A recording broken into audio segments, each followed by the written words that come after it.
The lawsuit we're going to talk about today actually might change the way sports card grading is perceived within our hobby.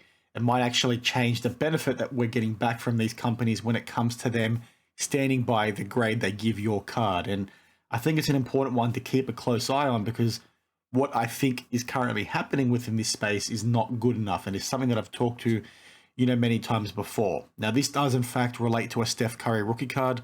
I'll get to that in a sec because I did in fact reference this in a video from earlier on in the week, and it was sort of brought ahead again when we spoke about that incident at the Dallas Card Show, because you essentially had somebody take a card to BGS, they said it was altered, that person then sold the card as altered, the person who bought the card took it back to BGS, 24 hours later, and BGS graded it a 9.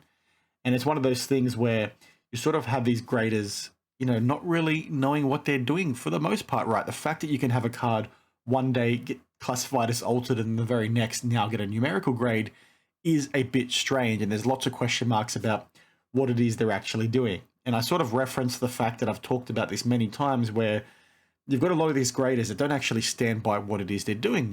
PSA have a guarantee, but they only protect you if you're the person who's bought the card, right? If you're the original submitter, PSA's policy clearly says that guarantee does not apply to you. And when I refer to guarantees, I mean, they've graded something and they've set it to PSA 9, and it now means that it has to be a PSA 9, right? Because if an issue comes up later on that the card was fake or is actually overgraded, PSA is going to compensate you. The same thing for CGC applies, where they do it regardless of you're the original submitter or an owner of the card down the line. They'll protect you regardless.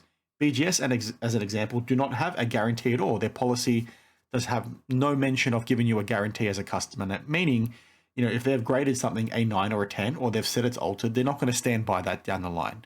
If you buy a card that is a BGS 9 and then it comes out later that it's fake, well, you're shit out of luck because their policy clearly does not specify that they give a guarantee, which is, again, a bit strange. SGC is in the same boat as BGS, although they've been a lot more transparent and willing to make things right by customers when they've made mistakes. But like I said the other day, they don't have it clearly stated within their policy, which makes me uneasy as a customer or an owner of their slabs, because I'd rather just, see something in writing that says, yes, we're going to stand by our work, versus them saying nothing, right? That doesn't really give me a whole lot of comfort. And the reason why I think this is important is because we go to these graders in the first place in order to get, some kind of authentication being done, right? And we go to these businesses because they have integrity, right? They have, an upstanding position within this hobby. Yes, they've all made mistakes at some point in time, but, the reason why they built their brand the way they did was because people trusted what they were doing. And, in my mind, if I'm going to, and you're saying, yes, we think this card's authentic and we're going to give it a numerical grade, I expect that to hold some weight, right? I'm expecting me to pay you money for the service and that service benefit me down the line, not the position that we're in with a lot of these companies where we pay them, they give us a grade, and then, 12 months later a mistake happens or it was fake or patch swapped, and they say, well, sorry, we don't actually sign off on our work. We're not going to cover you. We're not going to protect you. And that's why I think this lawsuit today is very important, because it actually has some potential to change the way these companies are actually operating, to change the way they're offering their guarantees, to change the way in which they're, treating us as customers right here, right now. Because like I said, what a lot of them will do is say, well, sorry, yes, we grade you. Yes, we consider ourselves authentication services. Yes, we consider ourselves to have integrity. Yes, we consider ourselves to be these pillars within the hobby. But you know what? We made a mistake. We don't actually, expect you to believe what it is we're doing, right? That mindset, is unacceptable in my opinion. And it seems, a lot of people are sort of unhappy with that as well. And the reason why this is relevant, like I said, with this lawsuit, because it does in fact relate to this Steph Curry rookie. And this is a pretty infamous one that we talked about, a few times on this channel now, that was purchased by the alt platform, the alt marketplace platform. And what they wanted to do was decided to try and crack it out of this BGS 9.55 slab in order to get it put to a PSA 10. And, what these idiots did, and I think they're idiots, was rather than send it to PSA in the BGS slab, they decided to crack it out to try and dupe PSA, right? Because when you're looking at these, regrades with these, different companies, people often crack it out because they think there's going to be some bias by sending it in within the current slab, right? They thought that, well, it's in a BGS 9.5 slab. If we send it into PSA like that, they're just going to give it a 9. They're not going to actually look at it, from a fair and balanced perspective. And what sort of happened, like we touched on when we first covered this lawsuit, was that PSA basically said the card was altered. And, From Alt's perspective, they basically said, well, hang on a minute, BGS, you guys said it was a 9.5. They're now saying it's altered. What the heck is going on? They sent it back to BGS, and I believe BGS also said it was altered, if I remember correctly. I might be wrong on that. But what Alt is trying to argue is that you guys said this was with 9.5 in the first place. Where's our compensation? Now, when I first spoke about this, I talked about how it was very, strange in that they really shouldn't have a leg to stand on because you cracked it out of the BGS slab. So irrespective of whether BGS have a policy in place, you cracked it out, right? Who knows what happened, between when you cracked it out and when you sent it to PSA? Did you damage the card? Something along those lines. And I thought they were sort of shit out of luck. But what has been sort of interesting is how much this lawsuit has transpired. And, BGS is trying to push back exactly on what I just said, i.e. the time frame and how long it basically took from the card being cracked to being sent to PSA. They don't know what sort of happened to the card in between then. They sort of don't want to think about it because, what, you cracked it out. We don't know what was done. That's a very fair position to take. But, what these guys are sort of arguing, the guys from Alt, is that the card shouldn't have been graded in the first place because what sort of came to light, as was brought to our attention via Paul Lesko in the last week or two, was that the person who originally submitted that card to BGS actually had it rejected 2 times before it was actually graded. So as you can sort of see here, Paul goes on to say, if you missed it from earlier today, Alt's latest filing tells the alleged story of a card submitted to BGS and rejected as trimmed, submitted again to BGS, rejected as trimmed, submitted a third time, but it came back as a BGS 9.5. And that's part of what Alt is trying to argue again. BGS, what kind of due diligence are you guys doing behind the scenes? And I know I'm talking a lot now and rambling and all that kind of stuff, but it's just a very interesting position because what Alt is essentially saying is that the card, despite being cracked, is untouched. And they're trying to, justify that based on scans from BGS and scans from PSA and trying to say that it is in fact the same card.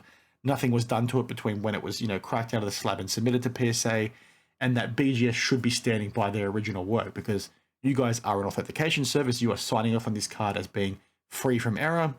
You guys need to stand by your word. And it's a really important thing. And again, I know I'm rambling quite a lot right now, but it's one that I think is very important for this hobby because I still find it incredibly strange that these companies can get away with, trying to position themselves as being these pillars of excellence within our hobby, pillars of, authentication services and trying to say that they're going to sign off on this stuff as being free from error, yet they don't want to stand by that work when push comes to shove. And I feel like that's maybe a little bit unlawful. Now, I will say, consumer law here in Australia is quite strong and quite robust, and companies in the past, again, I'm not a lawyer, but companies in the past have been pushed back when they've basically sold a service to you as a customer, but then try to deny the fact that they are specialists when it comes to selling you that service in the first place. You can't, sell something to somebody and then shy away when you need to be held accountable for it. And, whilst consumer law is quite strong here in Australia, I'm not sure what it's like in the US, but you can sort of understand why people would be pushing back. It's a bit strange how you can offer a service to a customer base, but then not follow through on that service. You can't sell yourself as being, this pillar to be an authenticator, but then not say that you're an authenticator when they've got an issue, right? You should be expecting, something based on how you're perceived within the market. BGS and PSA, they're seen as these pillars within this industry. When mistakes happen, you need to stand by that, and I don't understand how they can shy away from it. And I think that's a pretty big thing that could come out of this lawsuit. I am rambling quite a lot right now, but this is a big thing that could come from this lawsuit. If the alt guys win, that's going to drastically change what BGS is able to push back on when customers make claims against them. Because if you're going ahead and buying something in a BGS slab, you inherently think that they're going to stand by what it is they've done, right? Because they're an authentication service. They've set it to 9.5, so that should hold some weight. But currently, they're saying that doesn't happen. So if this lawsuit does go ahead, expect to see a lot more people, push back on them because these companies have big issues when it comes to grading fake cards and all that sort of jazz. BGS in particular have a huge problem when it comes to, vintage soccer stickers. We've talked about it so many times on this channel. It happens consistently where they get duped by these things. And customers inherently buy them and trust BGS, but BGS turn around and say, well, guess what? We can't help you in that instance. And that is, completely unacceptable in my opinion. So it's one to sort of watch. Now, again, I'm going to say I rambled. I've said that like 4 or 5 times now, but this is a very important one.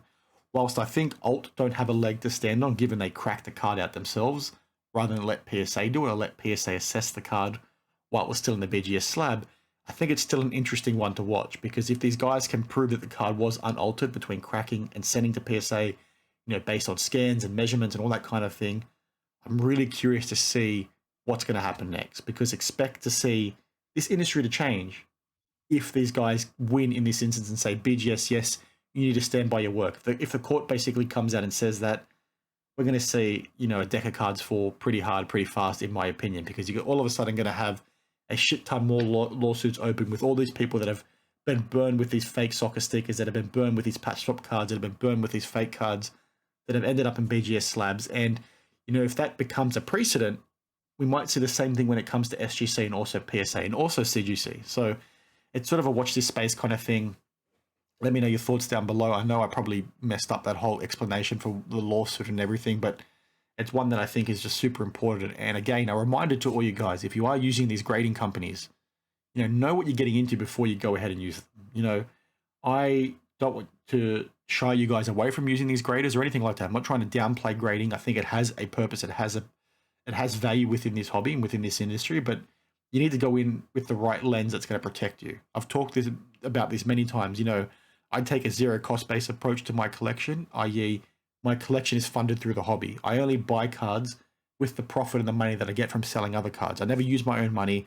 So when these grading companies make a mistake that I own a card with, I'm not going to get burned. Yes, I'm still going to lose that money if it's something that I can't sell, but I didn't use any of my own money to begin with, right? I used profit. So if that gets lost, it gets lost. Like technically, yes, I could have taken that money and put it towards my family, but I'm a degenerate. I like collecting cards, and I try and approach things from that perspective. And I think you guys should try and do as much of that as possible, because there are so many mistakes being made by these companies. That's the only really true way you can protect yourself.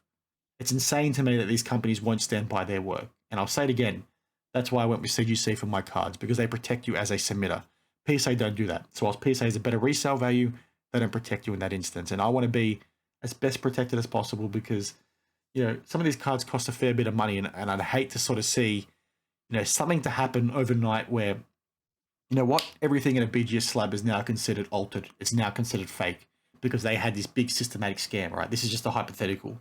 But something happens overnight where that whole trust by the industry to that grading company is now down the drain.